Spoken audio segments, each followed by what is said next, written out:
I'm here with disturbing news about our favorite gadgets, cell phones, tablets, Wi-Fi, etc. Putting it bluntly, they are damaging the living cells in our bodies and killing many of us prematurely. I'm Dr. Martin Blank from the Department of Physiology and Cellular Biophysics at Columbia University. It is distressing for me and more than 160 colleagues who today are petitioning the United Nations requesting that they address this problem. We are scientists and engineers, and I am here to tell you we have created something that is harming us, and it is getting out of control. Before Edison's light bulb, there was very little electromagnetic radiation in our environment. The levels today are very many times higher than natural background levels and are growing rapidly because of all the new devices that emit this radiation.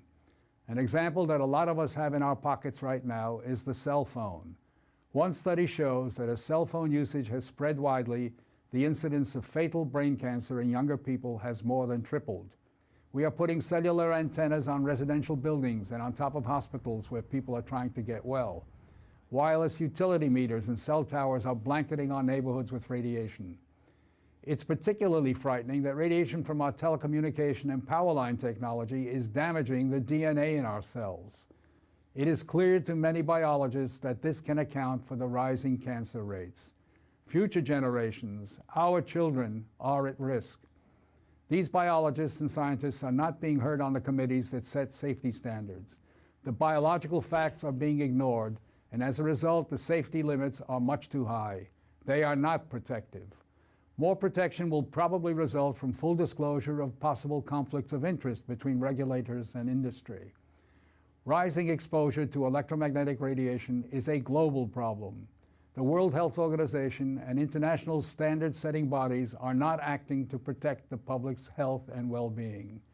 International exposure guidelines for electromagnetic fields must be strengthened to reflect the reality of their impact on our bodies and, in particular, on our DNA.